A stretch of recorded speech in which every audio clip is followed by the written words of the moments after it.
저는 서울에 살고 있는 28살 여성입니다. 평소 엄마가 사연을 많이 보시고 옆에서 가끔 보던 게 전부였는데요.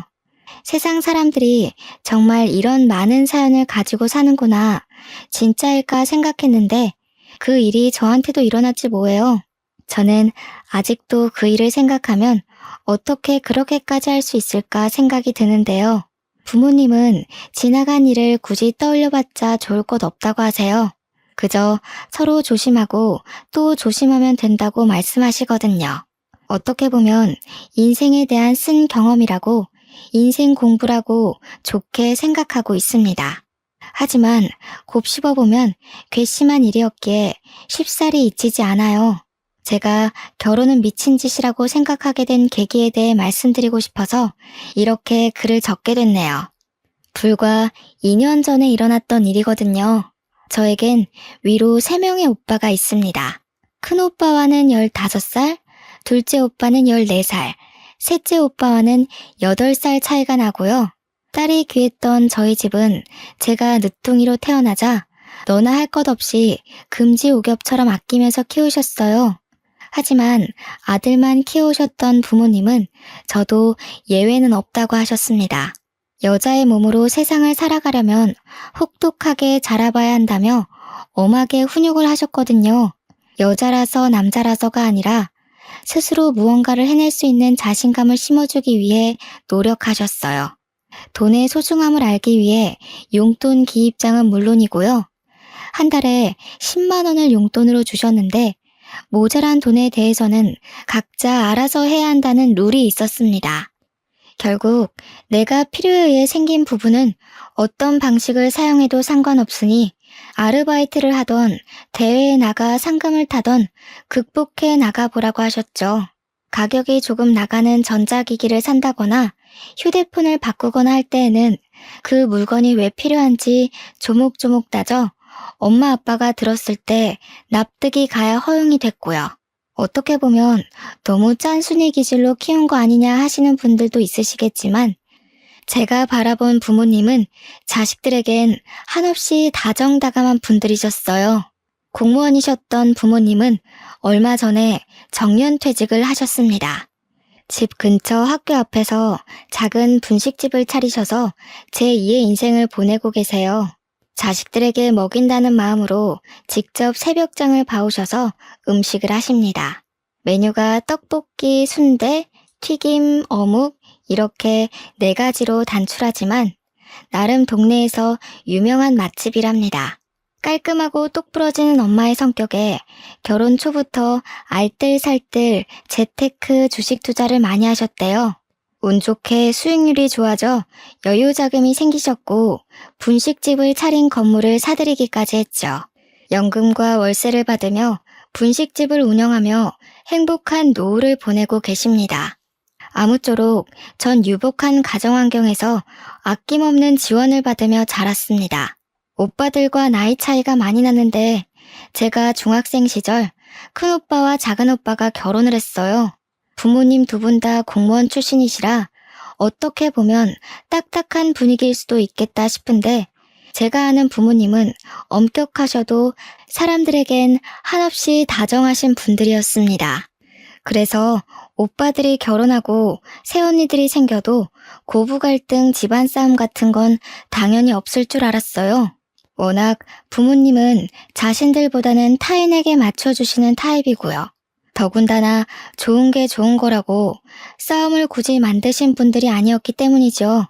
큰오빠와 작은오빠가 6개월 정도 차이로 결혼을 했고 저에게는 2명의 새언니가 생겼죠. 새로운 가족이 생기는 것은 너무 설레는 일인 것 같습니다. 저는 언니들에게 친근하게 대하려고 노력했어요. 나이가 어렸기에 어른에게 먼저 다가간다는 건 사실 조금 어려웠거든요. 큰 새언니는 외동딸이었는데 질투가 심하고 본인의 주장이 강한 사람이었어요. 그래서 처음에 다가가기 조금 어려웠는데 아니나 다를까 엄마와 크고 작은 트러블이 생겼더랬죠. 제가 결혼에 대해 좋지 않게 생각하게 된 계기가 바로 큰 새언니 때문이기도 하고요. 반대로 작은 새언니는 성격이 털털 그 자체였습니다. 소심한 성격의 오빠와는 정반대의 성격을 가진 언니였죠. 어떻게 오빠와 결혼했나 싶을 정도로 언니는 담아두는 성격도 아니었고요. 할 말도 오목조목 기분 나쁘지 않게 잘 이야기하는 타입이었어요. 두 사람을 비교하면 안 되지만 결혼 시작부터 두 사람을 비교할 수밖에 없는 일들이 있었거든요. 큰오빠가 결혼식을 하고 신혼여행을 다녀와서 저희 집에 인사를 하러 온 날이었습니다. 저녁 식사를 먹고 술 한잔을 하며 여러 이야기를 나누게 됐죠. 앞으로 모녀지간 부녀지간처럼 잘 지내보자는 엄마의 말에 큰 새언니는 정색을 하더라고요. 어머니, 어떻게 며느리가 시집와서 시어머니랑 모녀지간이 돼요? 그건 말도 안 되는 일이라고 생각해요. 왜 말이 안 돼? 요즘 세상에 다들 고부 갈등이 많다고 하지만 우리가 앞으로 잘 지내면 될 일 아니니? 너무 나를 세우는 것 같구나, 아가. 가족은 피를 나눈 사람들끼리 가족이지 며느리는 결국 가족이 될 수는 없어요. 앞으로 며느리 그 이상으로 대하지 않으셨으면 좋겠어요. 딸 같은 며느리는 세상에 존재할 수 없다고 생각해요.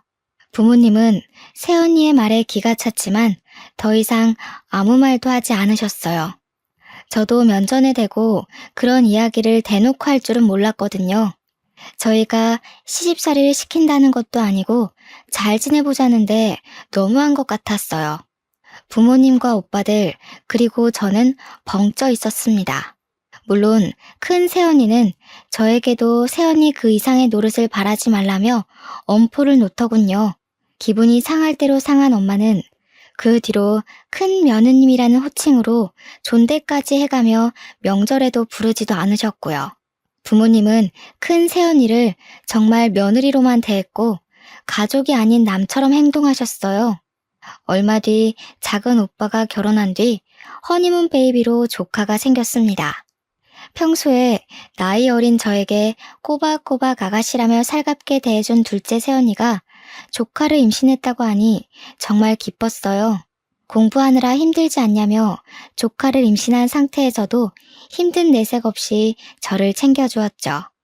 임신한 뒤에도 자기도 배가 고프다는 핑계로 공부하는 제가 힘들 거라며 가끔 만나서 맛있는 것도 사주고 용돈도 주며 친언니처럼 지냈습니다. 어느 정도였냐면요. 제가 고민이 있거나 표정이 어두우면 눈치를 채고 먼저 대화를 건넸거든요. 정말 제 친언니가 생긴 것 같았고 엄마와도 모녀지간처럼 잘 지냈습니다. 심지어 시댁인 저희 집을 친정처럼 오며 가며 생활했어요. 큰 새언니에게 대인 상처가 있는 엄마는 작은 새언니를 몹시 아끼며 진짜 친딸처럼 대하셨고요. 임신을 축하한다며 이것저것 보태쓰라며 용돈을 1,000만 원이나 주셨습니다. 아가, 이거 돈 얼마 안 되지만 보태쓰렴. 임신한 몸으로 나라까지 챙겨주느라 내가 다 미안하고 고맙구나. 이걸로 필요한 것도 사고 먹고 싶은 것도 사 먹어. 맨날 나라만 사주지 말고. 어머니, 뭐 이런 걸 다 주셔요. 저희도 돈 벌고 오히려 저희가 더 드려야 하는데요. 나라 아가씨도 아직 학생이고 대학교 들어가려면 돈도 많이 필요한데 그때 보태지 않으시고요. 요즘 조리원 비용이 만만치 않은데 아이 낳고 보약도 지어먹고 하려면 이 돈도 모자라. 엄마가 준다 생각하고 넣어도. 그렇게 시간이 흘러 어여쁜 조카가 태어났습니다. 엄마는 10분 거리에 사는 작은 오빠네로 가서 밤낮으로 아이 케어를 도와주셨어요. 작은 새언니가 혼자만의 시간도 갖고 조금이라도 푹 쉬어야 한다며 저도 가끔은 언니와 조카가 보고 싶다는 핑계로 학교가 끝나면 언니가 좋아하는 달달한 커피와 간식거리를 사서 갔고요. 너무 자주 가서 나중에는 작은 오빠에게 싫은 소리도 듣긴 했지만 저는 정말 행복했거든요. 첫 조카가 태어난 지 100일쯤 됐을 때 큰오빠네도 임신 소식을 알려왔습니다. 엄마가 둘째 새언니에게 돈을 줬다는 소식을 들었는지 큰오빠를 통해서 노골적으로 돈을 보태달라는 티를 내더라고요. 그렇게 안 입고 왔으면 본인이 직접 와서 이야기를 해야지.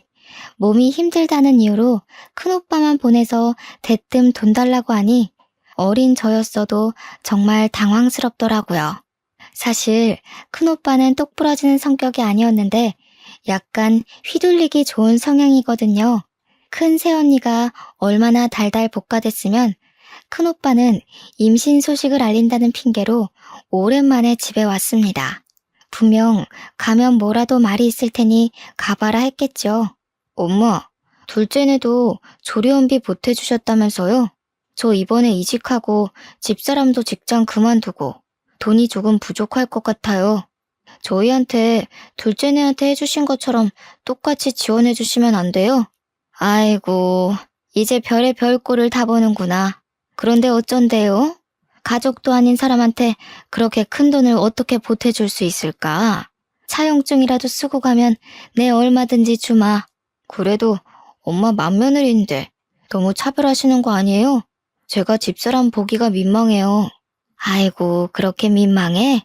나는 온 가족들 앞에서 남처럼 대해달라는 큰 며느님 말씀대로 그렇게 해준 것뿐인데 차용증 쓰고 가져가라고 큰 며느님께 전해주시고 이제 그만 가봐. 빈정이 상했는지 큰 새언니는 몇 통 하지도 않던 연락을 거의 끊다시피 하더군요. 시간이 흘러 둘째 조카가 태어나 집안에는 아기 울음소리가 끊기질 않았어요. 하지만 둘째 조카가 태어났음에도 불구하고 엄마는 큰오빠 아기를 안부 정도로만 물을 뿐이었습니다. 가끔 메시지로 사진을 받아보는 정도였고요. 아이가 태어났는데도 자신에게 발걸음도 하지 않자 큰 새언니는 그게 기분이 상했나 봐요. 3, 7일이 지나고 나서야 아이를 데리고 집에 왔는데 저희 부모님 앞에서 엉엉 울더라고요. 어머니, 정말 너무하신 거 아니에요? 왜 저희만 가족으로서 인정을 안 해주세요? 그리고 왜 저희만 외톨이로 만드세요? 아기가 태어났는데 누구는 용돈도 주시고 애도 봐주시고 차별이 해도 해도 심하잖아요. 정말 너무하세요. 큰 며느님아, 당신이 며느리는 가족이 될 수 없다면서요? 저는 남처럼 대해달라길래 진짜 그렇게 대한 것뿐인데요. 어떤 게 서운한 건지 나는 이해를 못하겠습니다만. 그래도 이건 너무하시잖아요. 누구는 1,000만 원, 누구는 무일푼. 이 아이가 저만 낳은 자식인가요? 다음 씨 아이기도 하고 어머님 손주인데 어쩜 그러세요? 진짜 손주들인 것도 모르고 치맥기 있으신 거 아니에요? 큰 새언니는 본인이 했던 말을 다시 주워 담을 수 없다는 걸 알았는지 꿀먹은 벙어리가 된 채로 식은땀을 흘리며 눈만 껌뻑껌뻑 할 뿐이었죠. 엄마는 뭐 이런 경우가 다 있냐며 사과할 필요도 없으니 돌아가라고 언니를 쫓아내듯이 집으로 보냈습니다.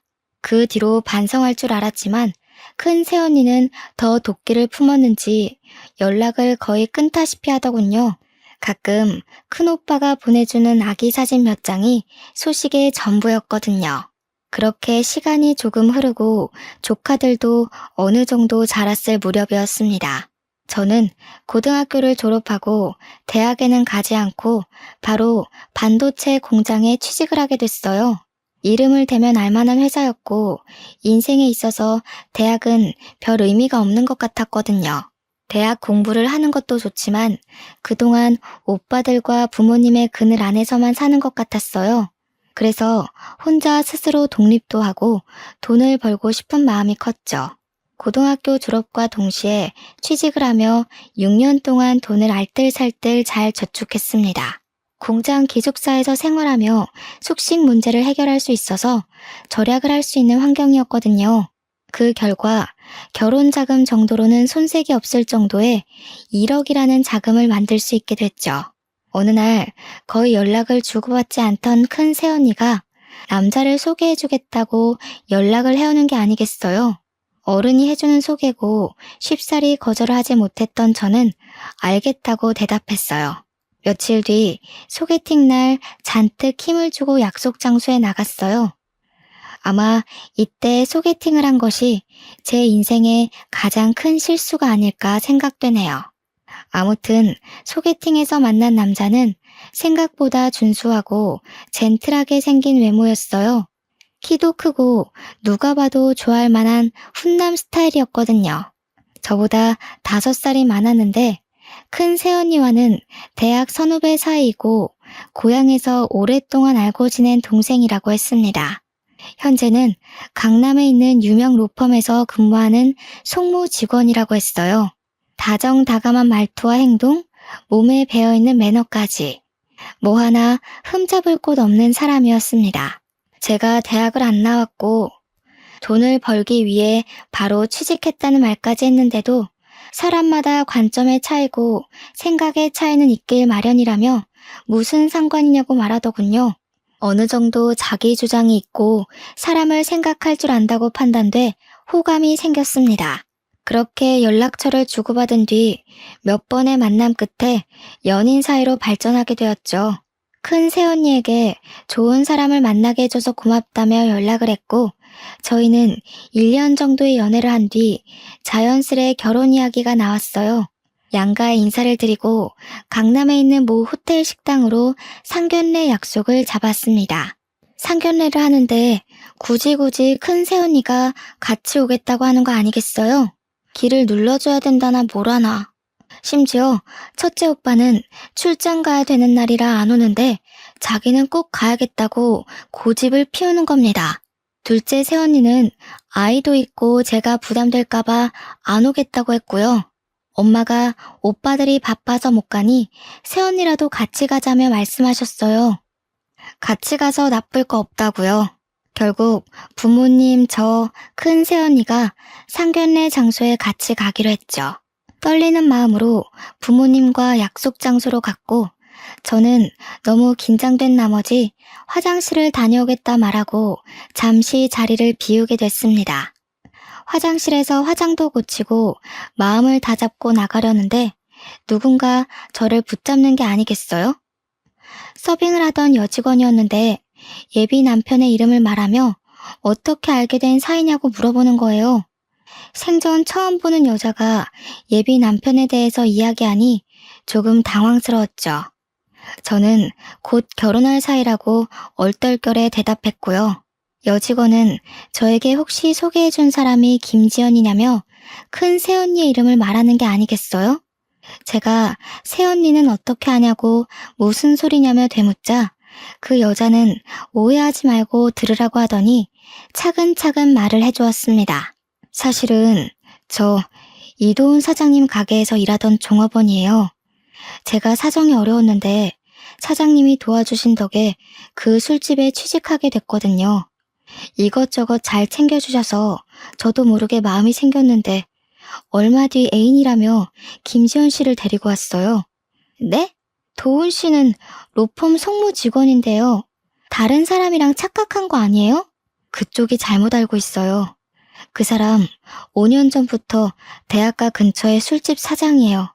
그쪽 새언니랑 연인 관계였고 제가 직접 둘이 모텔을 들어가는 것도 봤다고요. 제가 알고 있다는 걸 눈치챈 그 이후로 저를 단칼에 자르더라고요. 이후에 일하게 된 곳이 여기 호텔 식당이고요. 증거 있어요?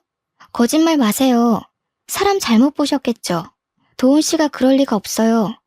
무슨 근거로 이런 말씀을 하시는 거죠? 제 말을 믿는 게 좋을 거예요.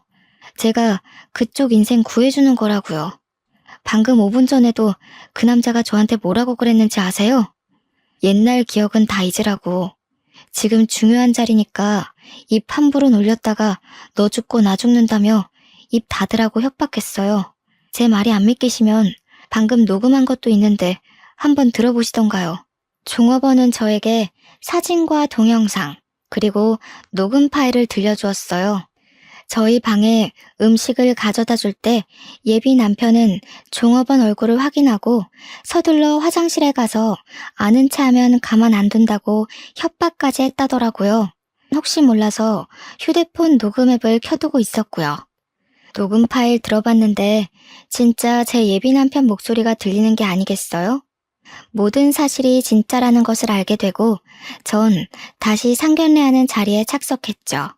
신경을 곤두세우고 있던 탓일까 마음을 조금은 가라앉힐 틈도 없이 둘의 미묘한 눈빛을 읽게 됐고요. 왜 큰 새언니가 굳이 제 상견례 자리에 따라오겠다고 고집을 피웠는지 이해됐죠. 그리고 뻔뻔하게 제가 둘의 관계를 모른다고 생각했는지 어른들 몰래 둘이서 테이블 밑으로 손까지 잡더라고요. 아, 종업원 말이 다 맞았구나 싶었습니다. 너무 기가 막히고 황당한 사실을 접한 것도 모자라 제 눈으로 확인하다니요. 아니겠지 하고 다시 보니 서로의 눈에서 달콤한 꿀이 뚝뚝 떨어지고 있는 게 아니겠어요? 둘의 관계를 눈앞에서 목격한 저는 머리를 망치로 한 대 얻어맞은 기분이었습니다. 아무리 각자 모은 돈으로 양가 보탬 없이 결혼했다 하지만 요즘엔 잘해줘도 못해줘도 욕을 먹더라고요. 그래서 내가 조금은 가볍게 설명을 드리려고 인쇄해 왔어요. 어머니, 이게 다 혼수 목록인가요? 혼수도 저희가 알아서 드린다고 했는데 다른 크게 필요한 알이 생기면 그때 도움을 받아도 될 것 같거든요. 말씀은 과하지만 혼수 비용이 3천만 원이나 드는 건 너무 과하다고 생각해요. 양가 부모님, 예비 남편이 있는 자리에서 애써 표정 관리를 했습니다. 주먹을 꽉 쥔 채 최대한 말을 아끼며 꿀먹은 벙어리처럼 앉아있을 뿐이었죠. 그저 물만 마실 뿐이었죠. 식사가 어느 정도 마무리되고 신혼집과 혼수에 대해 이야기를 할 때 저는 도저히 참을 수 없더군요. 애초에 서로 욕심을 내자는 취지였는데 혼수로 3천만 원이라뇨. 더군다나 조금 전 저에게 닥친 일까지 모두 생각이 났고 화가 나 테이블을 콱 내리치며 이 결혼은 없던 걸로 하겠다고 이야기했습니다. 제가 갑자기 결혼을 하지 않겠다고 말씀드린 점 대단히 죄송하게 생각합니다. 하지만 양가 부모님들께서도 알지 못하셨나 봅니다. 제가 하는 말로는 부족할 것 같아 보여드리려고요. 지금 휴대폰으로 보내드렸으니 확인해 보시겠어요? 납득이 가실 거예요. 어른들 앞에서 이게 버릇이냐며 따져 묻는 부모님과 예비 시부모님에게 휴대폰으로 사진과 동영상을 모두 보내드렸어요. 그리고 그 여자가 들려준 녹음 파일을 켰죠. 그것들을 듣고 보는 어른들의 표정이 점점 어두워지기 시작했습니다. 그리고 어떻게든 빠져나가려 땀을 삐질삐질 흘리는 예비 신랑과 큰 새언니의 표정이 가관이더군요. 큰아가 아니냐며 헛웃음을 치는 아빠와 그리고 무언가 잘못되었다는 듯한 표정으로 예비 남편을 바라보는 예비 시부모님들까지. 이게 다 사실이니? 누가 누구를 만나고 뭘 어찌해? 여기에 나오는 사람 이 여자, 아가, 아니 큰 며느님 맞아? 이게 다 뭐니? 자네, 이게 다 뭔가? 설명을 좀 해주게. 입이 있으면 설명을 해보란 말이야. 엄마가 보고 계신 그 사진, 동영상 속 주인공들이 다 여기 앉아있네? 말 안 해도 설명되시죠, 어머님, 아버님? 전 이 결혼 못합니다. 아니, 안 합니다. 결혼은 없던 걸로 하고 저 먼저 일어날게요. 아니, 사돈어른, 이건 무슨 오해가 있는 게 분명합니다. 일단 진정하시고 자리에 앉으시죠. 중요한 날인지라. 오해요? 이렇게 사진에 떡하니 두 사람이 있는데 오해요? 이걸 보고도 그런 말이 나옵니까? 이런 경우 없는. 얘 나라야. 일단 집에 가서 이야기하자. 큰 며느님, 내일 아름이 출장해서 들어오거든 당장 집으로 오세요. 그렇게 상견례 자리는 파투가 나고 다음날 부모님은 큰오빠네 부부를 호출하셨습니다. 부모님은 어떻게 된 일인지 들을 이유도 없다고 하셨어요. 당장 둘이 이혼하던지 시댁과 연을 끊든지 하라고 말씀하셨죠. 도대체 어떻게 살아왔길래 다른 날도 아니고 상견례 자리에서 그딴 일이 생기냐며 엄마는 노발대발하셨고 서방님 될 사람이랑 불륜이 가당키나 하냐며 난리치셨어요. 영문을 모르던 큰오빠는 큰 새언니에게 무슨 일이 있었냐며 상황 설명을 해달라고 되묻기 바빴어요. 큰 새언니는 오히려 악다구니를 쓰며 부모님에게 대들더라고요. 어머니, 말이 나와서 그런데 제가 뭘 그렇게 잘못했어요? 저 가족으로 받아들이지도 않고 남처럼 대할 때는 언제시고, 제가 부모가 없어서 무시하는 거 아니세요? 왜 사랑은 아가씨가 다 받아야 되는 건데요? 큰며느님, 뭔가 단단히 착각하고 있나 본데, 들어봐요. 결혼할 때부터 남처럼 대하라고 했던 게 누구죠? 남편이랑 자식 두고 시누이 남편 될 사람이랑 불륜이나 저지르는 게 자랑인가요? 네가 감히 내 아들이랑 딸한테 이런 짓을 하고도 사람 취급을 받길 바라니? 결혼했어도 이 사람 회사 때문에 집에 잘 들어오지도 않고 가면 출장에 회사 야근해. 그리고 저한테 사랑을 줘야지. 뭐만 하면 우리나라 우리 막내. 왜 제가 받아야 할 사랑을 다가씨가 독차지하는 건데요, 왜? 언니, 양심이 있으면 말을 그렇게 하시면 안 되죠. 그거 언니의 자격지심 아닌가요? 제가 어려서는 잘 몰랐지만 지금은 너무 기가 막힐 따름이네요.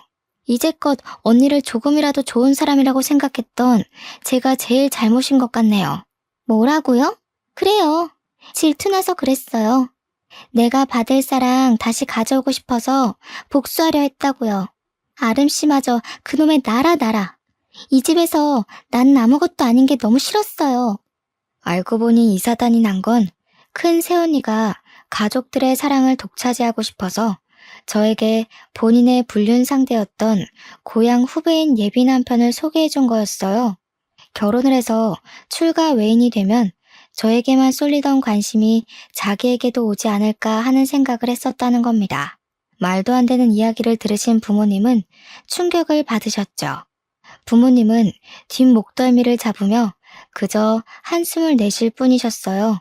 저는 아무 말도 없이 서 있다 화가 치밀어 무릎 꿇고 앉아있는 큰 새언니의 뺨을 후려 갈겨버렸습니다.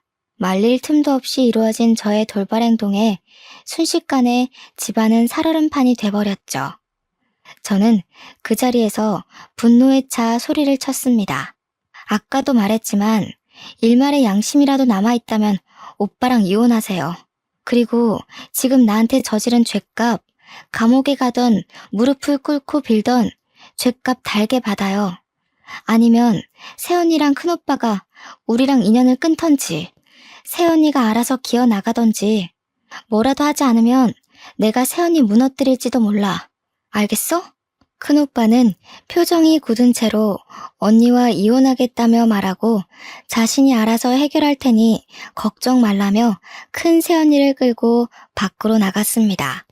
너무 화가 나 주체가 되지 않는 감정에 어찌할 수가 없던 저는 방에 틀어박혀 분노가 섞인 눈물을 흘릴 뿐이었어요. 휴대폰을 꺼두고 모든 연락을 차단하자 그날 저녁 예비 남편이 집으로 찾아오더군요. 무릎을 꿇으며 빌며 미안하다고 사과를 하더라고요. 도훈 씨가 무슨 염치가 있어서 여기로 와? 인간도 아닌 저급한 새끼. 어떻게 사람의 탈을 쓰고 이 엄청난 일을 아무렇지 않게 할 수가 있는 거지? 도대체 어디서부터가 진실이고 거짓이야? 입이 있으면 말을 해보란 말이야. 무조건 미안하다. 나도 처음부터 그럴 생각은 없었어. 내가 순간 어떻게 됐었나 봐. 나라야, 한 번만 봐줄 수 없을까? 내가 다 설명할게. 나도 그 여자한테 노란한 거라고. 내 말 좀 믿어줘. 미친 거 아니야? 처음부터 작정하고 접근한 거였으면서 지금 이 순간에도 거짓말이 나오니? 너 로펌 송무직원 아니라며. 대학가에 있는 부어비어라는 술집, 그거 네 거라며. 속일 게 없어서 그런 걸로 날 속여? 나라야, 내가 다 설명할게. 정말 나 한 번만 믿어줄 수 없겠어? 나도 그 여자가 시키는 대로 한 거야. 정말 내가 후회할 짓을 했어. 우리 결혼 다시 생각해줄 수 없을까? 내가 이렇게 무릎 꿇고 빌게. 그만하고 가. 한마디만 더 하면 경찰에 신고해버릴 테니까. 큰 소리 낼 기운도 없으니까 그만 가라. 이제 도훈 씨랑 나 아무 사이도 아니야. 꺼져. 너 정말 이럴 거야? 내가 전부 다 설명한다잖아. 우리 사랑했잖아. 미안하다고 계속 사과하잖아. 내 말 안 들어줄 거니? 그 시간들이 너무 아깝지 않아? 그만 가라고 했어. 나도 더 이상은 참지 않아. 그리고 아깝지 않냐고? 당신 같은 사람을 믿고 사랑을 한 내가 바보 천치다. 당장 내 눈앞에서 꺼져버리라고. 한바탕 소란이 일고 며칠의 시간이 흐른 뒤 저에게 등기우편 하나가 오더군요. 무엇인가 하고 보니 제 앞으로 고소장이 날라온 게 아니겠어요? 알고 보니 욕설로 모욕을 주며 폭행을 했다는 이유로 5천만 원의 정신적 피해 보상을 요구한다며 큰 새언니와 예비 남편이 절 고소한 거였어요. 저는 그 길로 새언니를 찾아갔죠. 처음에는 문을 열어주려 하지 않길래 문을 부숴서라도 들어간다며 악다구니를 쓰니 열어주더군요. 아무것도 눈에 보이지 않던 저는 눈앞에 새언니가 나타나자마자 머리채를 휘어잡았죠. 이 미친년아, 네가 그러고도 사람이야? 네가 어떻게 나한테 이럴 수가 있어. 큰오빠 지훈이 봐서라도 좋게 넘어가려 했는데 내가 너무 억울해서 안 되겠어. 오늘 너 죽고 나 죽자. 너 이거 안 놔? 막내라고 오냐오냐 해줬더니 어디까지 기어올라? 네가 내 머리채 잡고도 무사할 것 같아? 진짜 미친 건 너야. 어디 배운 게 없어서 사람 머리채를 잡아? 당장 놔. 결국 주민들의 신고로 경찰이 오고 파출소로 연행됐습니다. 파출소로 연행된 이후에도 저는 큰 새언니에게 욕을 퍼부었어요. 얼마 뒤 큰 오빠와 부모님, 그리고 예비 남편, 예비 시부모님이 오며 겨우 진정이 됐고요. 예비 남편과 예비 시부모님은 무릎을 꿇으며 저에게 미안하다 사과하셨습니다. 큰오빠까지 조카를 봐서라도 자신을 봐서라도 한 번만 조용히 넘어가자며 저에게 부탁을 했어요.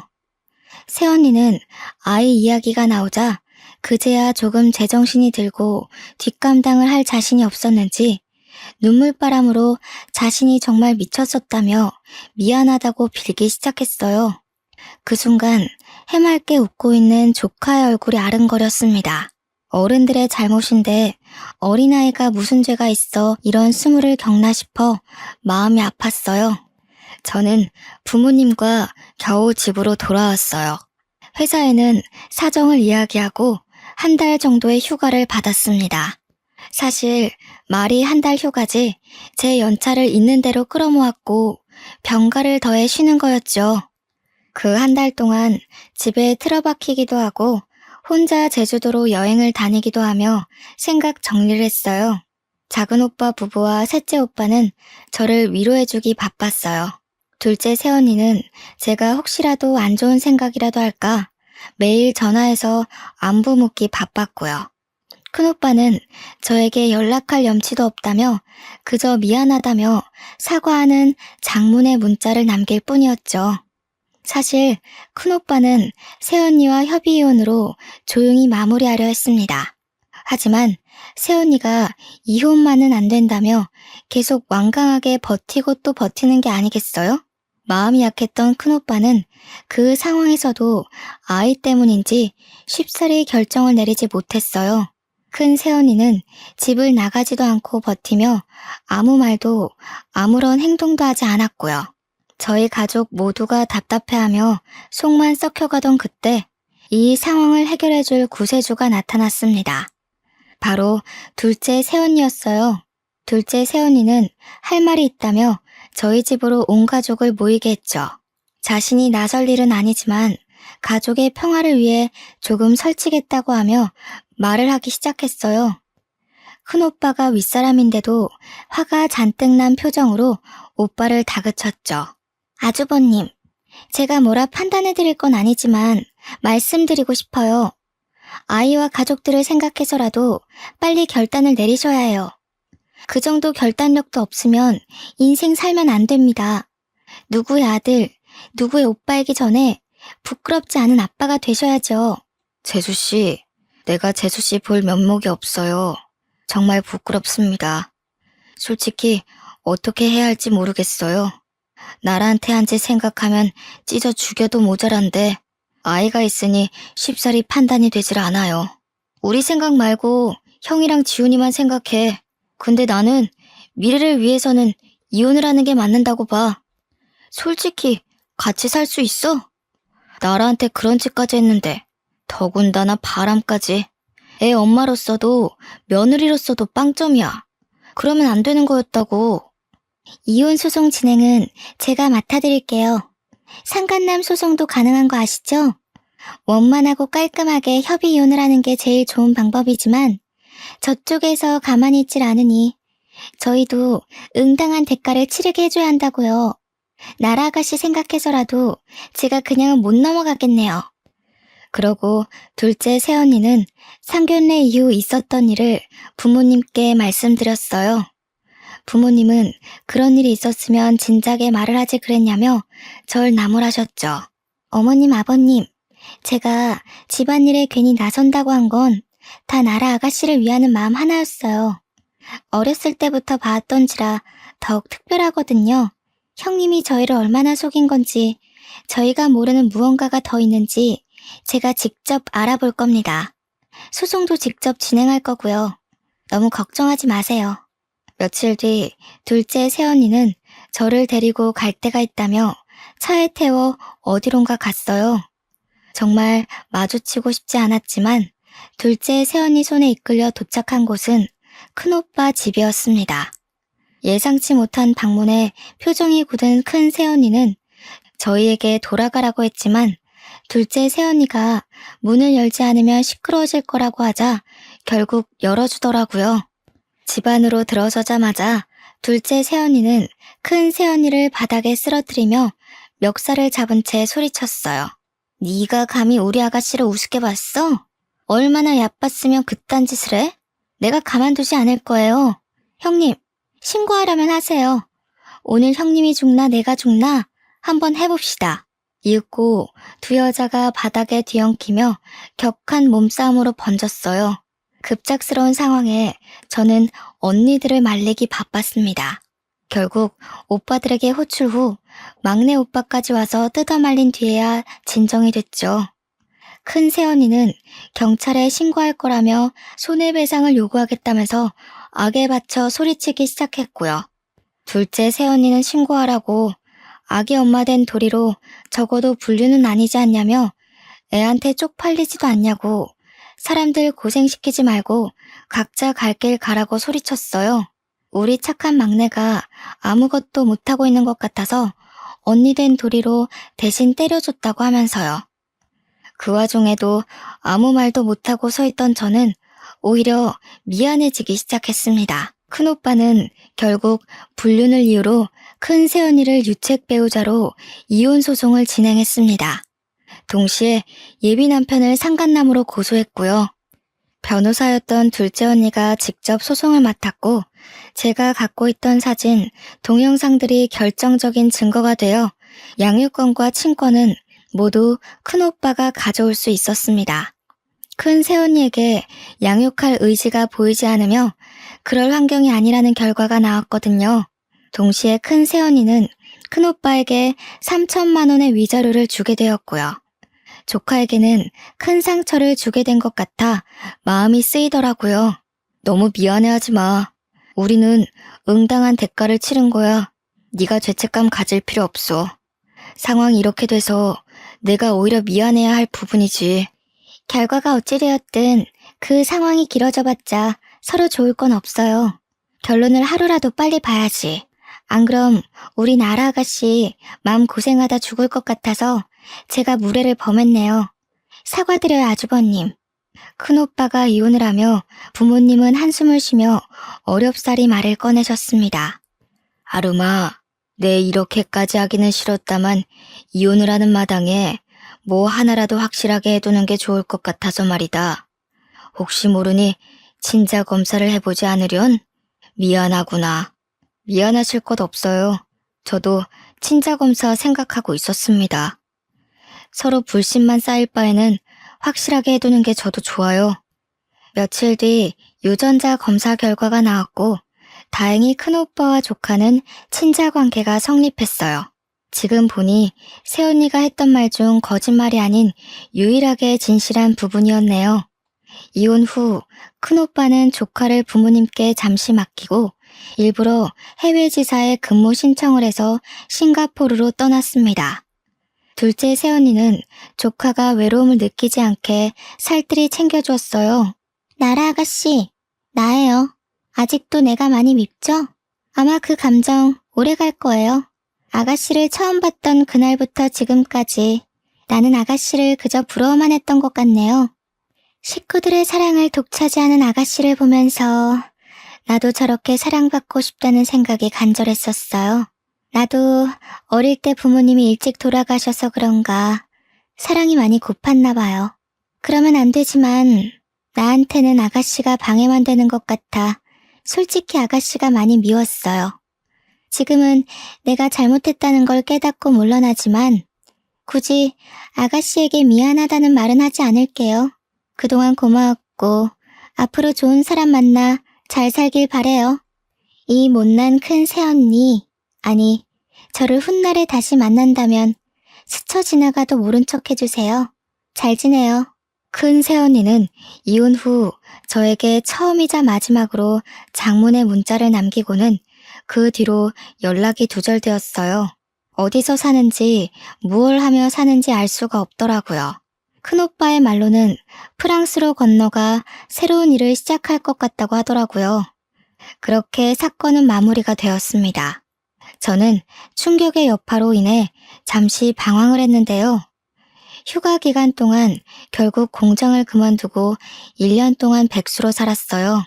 아무것도 하지 않고 책과 텔레비전을 보며 집에 처박혀 있어 보기도 하고 제주도에서 한 달 정도 살아보며 생각 정리도 하고 어느 날은 하루 종일 미친 듯이 운동을 하기도 하며 지친 심신을 달래기 바빴죠. 더 이상 이렇게 살면 안 될 것 같고 내 인생이 너무 낭비되고 있다는 생각이 번쩍 들었어요. 부모님과 다른 가족들을 생각해서라도 이러면 안 되겠다 생각했죠. 어느 정도 마음 정리를 끝내고 국내에서 알아주는 반도체 회사에 하청업체에 원서를 넣어서 한 번에 합격했습니다. 똑같은 공장 생산 라인 업무였지만 이전에서 근무했던 경력을 인정받았어요. 전 그동안의 상처를 잊기 위해 누구보다 열심히 일에만 몰두하게 되었고 2년 동안 근무 평점을 좋게 받아 본사 사무직으로 전환될 기회도 얻을 수 있었습니다. 그러다가 운이 좋게 반도체 회사에서 우리 업체의 직원을 추천해달라는 협력 공문이 들어왔는데요. 부서 팀장님의 추천을 받아서 서울에 있는 대기업에 입사할 수 있었습니다. 입사한 뒤에도 저는 맡은 프로젝트를 성공리에 마무리하여 진급도 빨랐어요. 상여금도 두둑이 받고 온전히 저로서 인정을 받아 가기 시작했죠. 입사한 지 2달 정도 되었을 무렵에는 이번 달 우리 회사 우수사원으로 선정되어 표창장까지 받았고요. 수수한 외모 덕에 회사 홍보 모델도 해보고 재미있게 생활하고 있어요. 비 온 뒤에 해 뜰 날이 온다고 하더니 파혼으로 힘든 시기를 다 지나고 그걸 잊기 위해 열심히 일만 했더니 최근 3년 동안 저한테 좋은 기회들만 찾아오는 것 같아 기분이 좋았어요. 마치 고생했으니 앞으로 꽃길만 걸어라 하는 보답의 느낌이랄까요? 시간이 지난 지금 결혼은 저에게 사치라는 결론을 내렸습니다. 마음이 맞는 좋은 사람이 나타나면 결혼을 얼마든지 생각해 볼 수 있겠지만요. 굳이 결혼을 해야 할까? 하는 생각이 들곤 해요. 가끔 부모님은 사람은 사람으로 잊어야 한다며 좋은 사람을 자꾸 소개해주겠다 하세요. 저는 매번 거절 중이고요. 부모님의 속은 약간 타들어가시겠지만 저를 이해해 주시지 않으실까요? 당분간은 제가 원하는 대로 즐기는 인생을 살아보려고 합니다. 막내 오빠도 이번 사태를 보며 자신도 결혼에 대한 생각이 사라졌다며 공감한다더라고요. 원하는 일이 있거나 평소 해보지 못했던 일을 하며 살라고 조언도 해주었고요.